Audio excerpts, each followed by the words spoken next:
The wind howled a mournful tune through the skeletal branches of ancient oaks, their gnarled forms silhouetted against a sky bruised with the promise of a coming storm. It was a night that felt plucked from a Gothic novel, a fitting backdrop for the tragedy that was about to unfold. In the heart of rural Willow Creek, a town nestled deep within the sprawling, often unforgiving landscape of the American Midwest, the air was thick with the scent of damp earth and impending rain.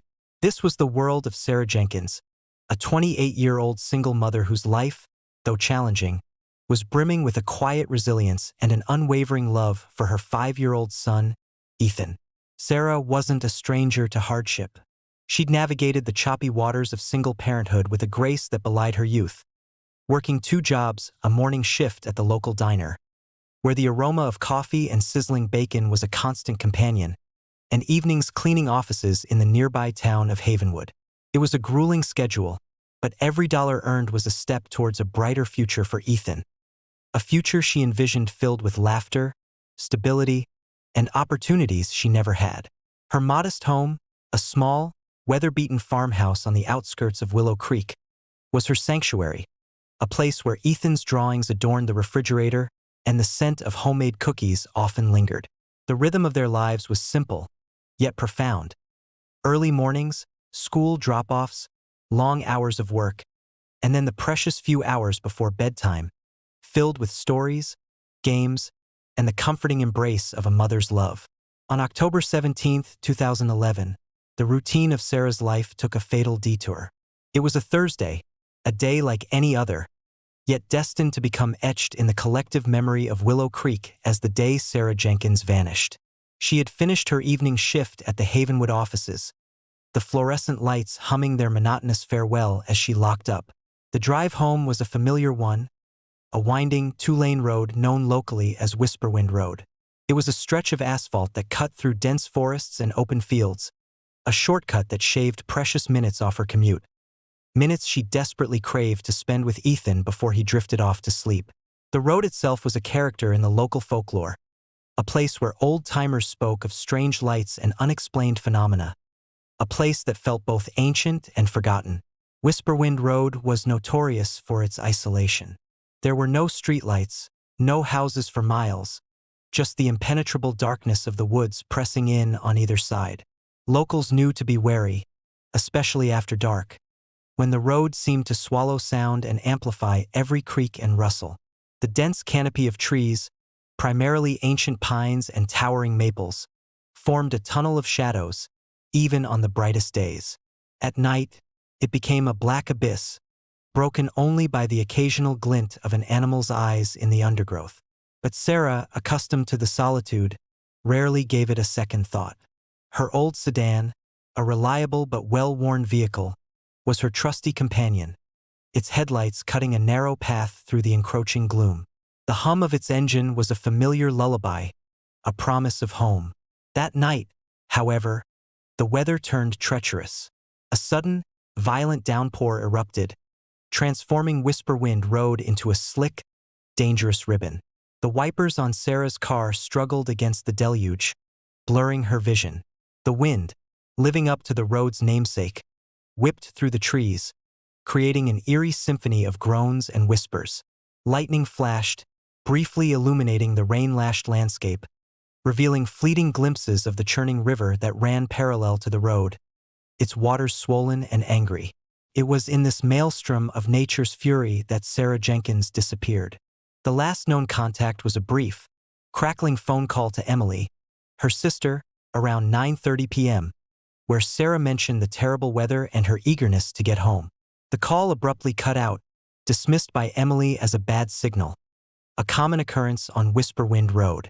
Her car was found the next morning, abandoned on the shoulder of Whisperwind Road, about 5 miles outside of Willow Creek.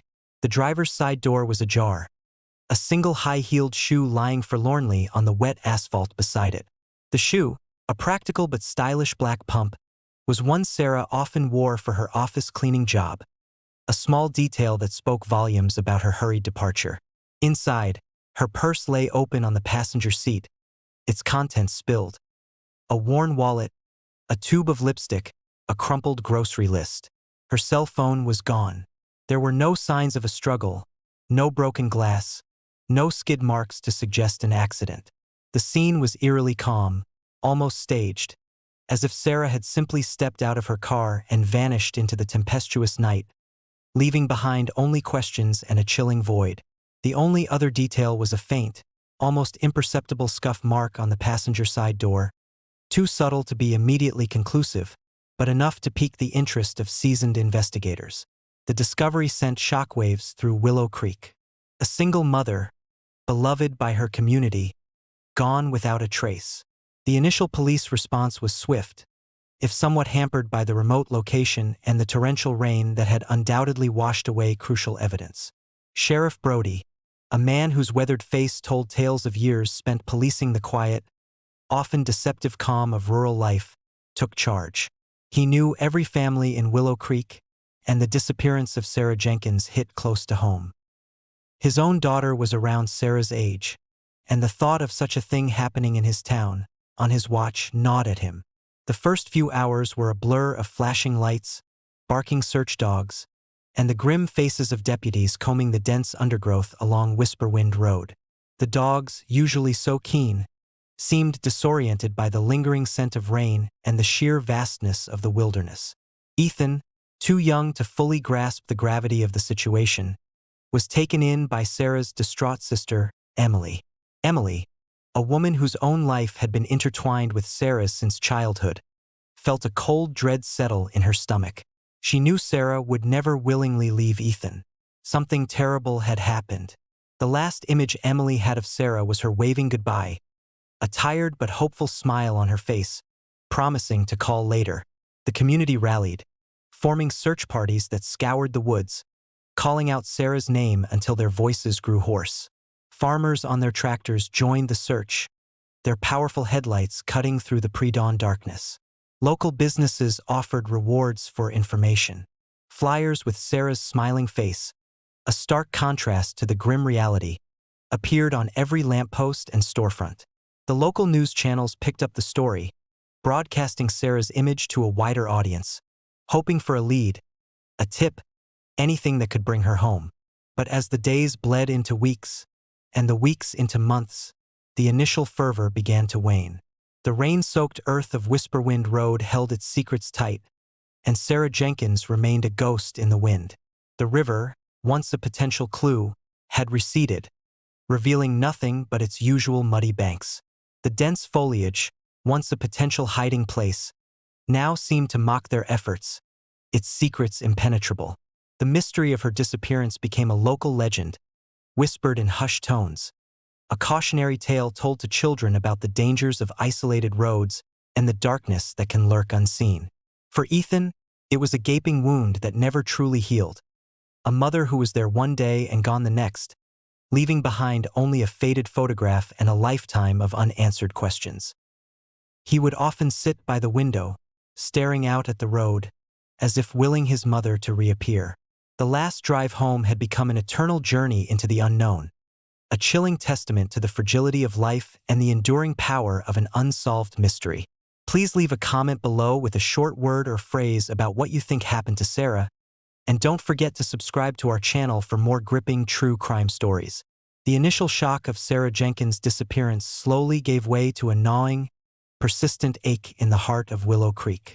The vibrant posters bearing her hopeful smile, once ubiquitous, began to fade and peel, mirroring the dwindling hope in the community. Sheriff Brody, a man burdened by the weight of an unsolved case, found himself caught in a relentless cycle of dead ends and false leads. His office, usually a hub of small-town activity, became a somber space, filled with maps of Whisperwind Road meticulously marked with search grids, witness statements stacked high, and the ever-present, haunting photograph of Sarah. The first few weeks were a whirlwind of activity.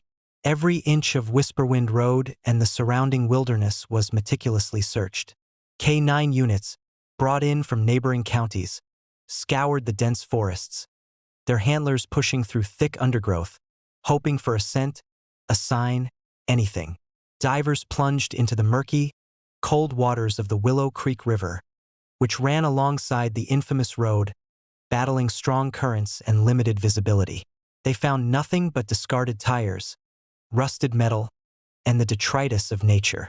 The sheer scale of the search was immense, a testament to the community's desperate desire to find Sarah, but the vastness of the rural landscape proved to be an insurmountable adversary. The weather, too, played its part, with subsequent rains washing away any potential footprints or tire tracks that might have been left behind. The police investigation focused on several key areas. First, Sarah's personal life. Was there anyone who might have wished her harm? Her ex-partner, Ethan's father, a man named Mark, was an obvious person of interest. He had a history of volatile behavior and had often been late with child support payments, leading to heated arguments with Sarah. Mark was brought in for questioning, his alibi scrutinized. He claimed to have been at a bar in Havenwood the entire evening, a claim corroborated by several patrons and the bartender.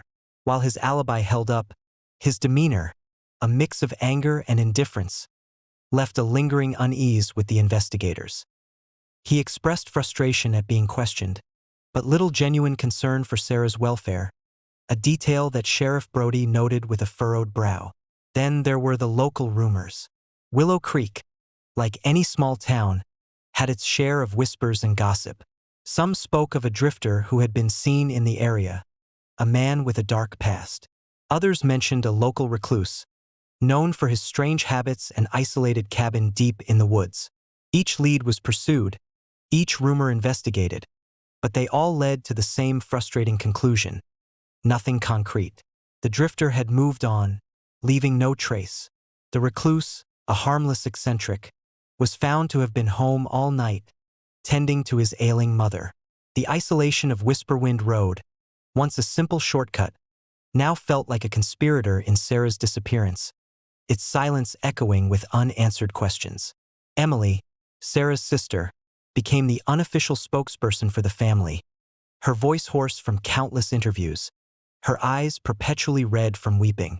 She clung to every shred of hope, organizing vigils, distributing new flyers, and tirelessly calling the police for updates, even when there were none.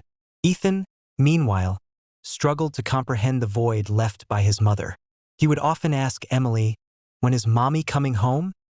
And Emily, her heart breaking, could only offer vague reassurances, shielding him from the harsh reality. He drew pictures of his mother, always with a bright smile, and would leave them on her empty pillow, a silent plea for her return. The media attention, initially intense, began to wane as other stories captured the public's imagination.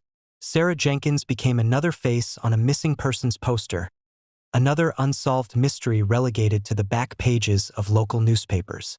The national news outlets, once eager for a compelling narrative, moved on, leaving Willow Creek to grapple with its own grief and unanswered questions. The silence surrounding Sarah's case grew louder, a deafening testament to the lack of progress. Sheriff Brody, however, refused to give up. He reviewed the case files countless times, poring over every detail, every inconsistency. The missing cell phone bothered him. Why take the phone but leave the purse? It suggested a deliberate act, not a random robbery. The single shoe on the asphalt also puzzled him. Was it dropped in a struggle or placed there intentionally? The lack of any other physical evidence at the scene was the most frustrating aspect. No fingerprints, no DNA, no tire tracks other than Sarah's own. It was as if the perpetrator had vanished into thin air, leaving no trace. As the months turned into a year, the official investigation slowed to a crawl. The active search was called off, though Sarah's file remained open, a cold case gathering dust in the police archives. The community, while still mourning, began to move on, the daily rhythm of life slowly reasserting itself. But for Emily and Ethan, Sarah's absence was a constant, gaping wound. Every passing car on Whisperwind Road, every rustle in the trees, every distant siren, brought a fresh wave of hope, quickly followed by the crushing weight of disappointment. The echoes of silence were a constant reminder of the woman who had vanished, leaving behind only a lingering question mark in the heart of Willow Creek. The once vibrant town now carried a subtle undertone of melancholy, a collective memory of a life abruptly extinguished, a mystery that refused to yield its secrets. Years passed, and the memory of Sarah Jenkins, while never truly forgotten, began to recede into the background of Willow Creek's collective consciousness. Ethan grew older, a quiet, thoughtful boy raised by his Aunt Emily, who had dedicated her life to him. He carried the weight of his mother's disappearance with a quiet dignity, often gazing at her photograph, a silent conversation playing out in his young mind. The case, officially cold, still haunted Sheriff Brody, who, despite his impending retirement, would occasionally pull Sarah's file, hoping a fresh pair of eyes or a new perspective might reveal something missed. The passage of time, however, did not mean the case was entirely dormant. Whispers and shadows continued to dance around the edges of the mystery. New theories, often fueled by local gossip and late-night discussions, would occasionally surface, breathing fleeting life into the cold case. One persistent rumor involved a local drug ring that operated in the more secluded areas around Havenwood and Willow Creek. Sarah, with her 2 jobs, might have inadvertently stumbled upon something she shouldn't have seen, or perhaps owed someone money. This theory gained some traction when a small-time drug dealer, known to frequent the area, disappeared a few months after Sarah. However, police found no direct link between the 2 cases, and the drug dealer's disappearance was eventually attributed to him fleeing the state to avoid arrest. Another theory, more sinister, pointed towards a transient serial offender who had been active in neighboring states around the time of Sarah's disappearance. A few unsolved cases involving women vanishing from isolated roads bore striking similarities to Sarah's. Sheriff Brody had liaised with law enforcement in those states, sharing details and comparing notes. While the similarities were unsettling, there was never enough concrete evidence to definitively link Sarah's case to the others. The lack of a body, a crucial piece of evidence in most serial crime investigations, made it impossible to establish a pattern or connect the dots. The transient nature of the suspect also made him incredibly difficult to track, a ghost moving through the shadows of the American highway system. The most intriguing, and perhaps unsettling, development came 5 years after Sarah vanished. A former deputy, now retired and battling a terminal illness,